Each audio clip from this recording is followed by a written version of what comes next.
Pro Mod Parity, I mean, it looks like it's a reality right now, Mike. I mean, if you look at the last 4 races, we've had a Pro Charger win, a nitrous car win, a turbo car, and a roots blower win. I understand that there's still some belief system. I think honestly, right now, a lot of people believe the edge goes to a nitrous car. I wouldn't be surprised at all if we see some people come out of the woodwork with a nitrous car in 2022. I think that'd be a fantastic thing to see some of those players come back into the fold. Bob Ram really primarily comes to mind, but there are some other teams that I think could show up and be a threat, or at least be in contention. But what's your take, Mike, on the Pro Mod Parity right now? Do you think that this most recent rule change to slow down the Pro Charger combination has been enough to get this class back kind of where we want it in that sweet spot? I think so. And all you really needed to see was Ricky Smith getting emotional on the top end after he qualified #1 in Dallas and basically saying how thrilled he was at the parity of the class. So if you've got Ricky Smith in tears saying that, you've probably got it in a pretty good spot. And he's right. I mean, the weather has played a factor to where we've had some hotter weather, and it's allowed the nitrous cars to continue to excel. But I think once it gets cooler, and once they go to a place like Vegas, we'll see these combinations, the Pro Chargers and the turbos continue to probably lead the charge a little bit. But I'm just hoping they don't make any changes, any drastic changes over the winter. I've actually think they've got it in a pretty good place right now. That's my hope, dude. My hope sincerely is that we don't get crazy trying to make some, because I think that there's going to be one of those things is you start looking for solutions and you go, okay, how can we increase car count? I believe the default belief system is, oh, we got to open up the rules. We got to bring in some new combinations. We got to try to get some. I do not think that's the answer. And I understand that there is some logic that exists there. Like, hey, let's open up the rules a little bit to grow our inventory of cars. But when you look at the requirements, and we'll be able to talk a little bit about this with a couple of our guests today, but NHRA Pro Mod drag racing is not for the faint of heart. Quarter mile racing, the expense, the cross country traveling. I think the notion that we're going to get a whole bunch of guys to come out of the woodwork to go race at this level is kind of crazy. It has rapidly escalated. Yeah. I mean, I think we would be lucky to have 16 to 18 touring pros, guys that are going to commit to all the races and do what we can to kind of create some sort of racer outreach program to bring some of those regional players into the mix. I think we could look at, there's been one of the things that has been brought up here on the show a few weeks ago, it's been over 3 months ago now, Stevie Fast Jackson mentioned some sort of I can't remember, like a flyer on some of those safety rules as far as the tunnel goes and the fireproof coating and some of the other things that are required, that you had like a race or two that you could get by without adding those things to your car. And I do think that would help get some regional players, some of the PDRA guys, some of the Midwest Drag Racing Series guys to come out, once or twice a year and give it a shot. But man, this level of racing, the notion that this is an affordable type of drag racing, it needs to be squashed. I mean, I think honestly, there's been people think for a long time that, oh, it's way cheaper than Pro Stock or way cheaper than what. Not the case, man. This is fierce, extremely high level drag racing, and we've got to be careful chasing inventory, I think, in the wrong fashion. Right. It's the schedule. I think the schedule, it's not built to accommodate pro mod racers. It's built to accommodate the schedules going on at these tracks and to accommodate they've got a lot of things to juggle when they make that schedule. And then it kind of feels like they slide the pro mod cars on top of that schedule wherever it fits best.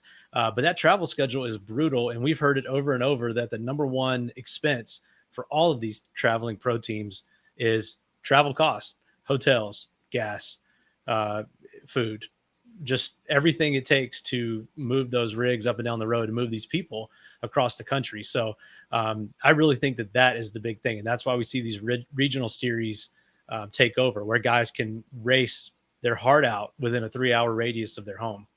I agree. And I think we're going to have to maybe at some point recognize that, hey, this is most assuredly professional level drag racing. And I do think that it's been something of like a square peg in a round hole for a long time. And I think we saw that this year, getting away from the historical summer break that has been associated with the E3 series for a long, long time. That break from late June till Labor Day has always been well received by pro mod racers. They can focus on other things, focus on their business for a couple of months, focus on their family, kind of let everybody rest and recover. 2021, with a couple of new stops on the tour, Brainerd in August. We had the NHRA bring pro mods out to Bandimere, Denver, Colorado, the Mile High Nationals in mid July. Real shakeup there, and I'm going to be anxious to see. I actually haven't seen any rumblings yet as to the pro mod schedule for 22, but I think a lot of those guys really enjoyed going to Brainerd. It's a beautiful part of the country, incredible facility, and I know that it goes without saying that Bandimere Speedway is the most beautiful racetrack on the planet Earth, in my opinion.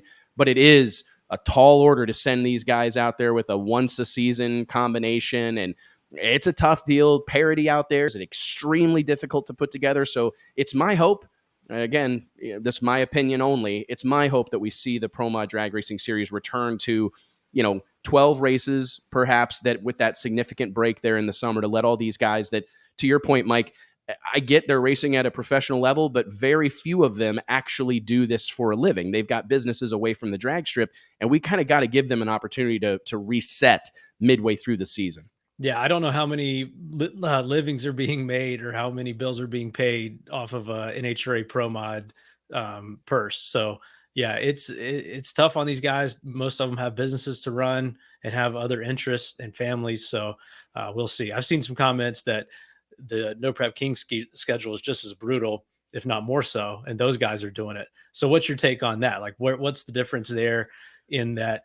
In what it takes to run No Prep Kings and maybe the time period, because those events are only 2-day events. Everything that goes into it, how do those compare? I would say that it's a tough comparison to make, Mike. I think I don't want to be shortchange the effort that's being made by either group of racers. I will say that I was blown away that so many of the Street Outlaws, No Prep Kings people would be so willing to do that many races. 15 races is a lot, man. I mean, 15 races is a lot for a pro team, for people that do this for a living. I think that's a tall order. And I'm going to say, like, the fact of the matter, and no one really likes to talk about this stuff, is it's all dollars and cents.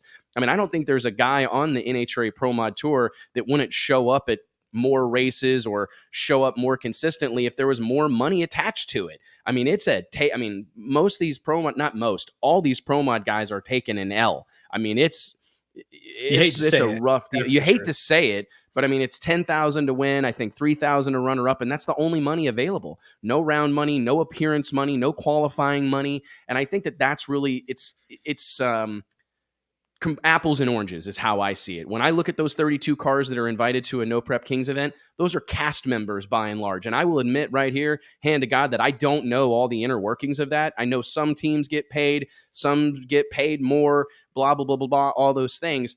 But I just think it's not really fair to compare the two. You know what I mean? It's just different.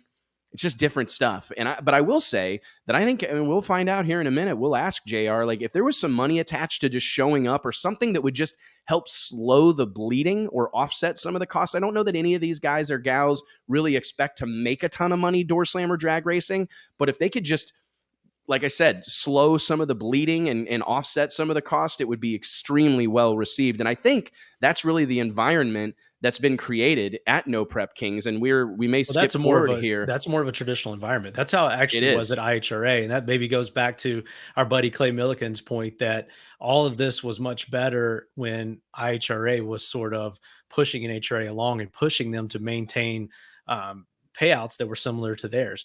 And back in the day, in the 2000s and the 90s, even, going to every NA or IHRA race and qualifying was a business model. You could do that. You could actually sustain a pro level drag racing operation if you were able to qualify. And now that's just not the case.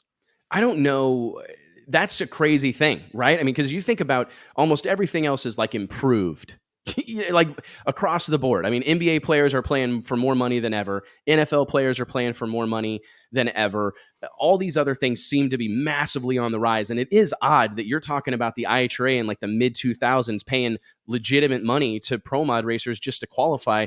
It kind of breaks my heart a little bit, especially when I see, not just pro mod, all these classes. But of course, we're comparing pro mod because there is round money, there is qualifying money in the other pro classes.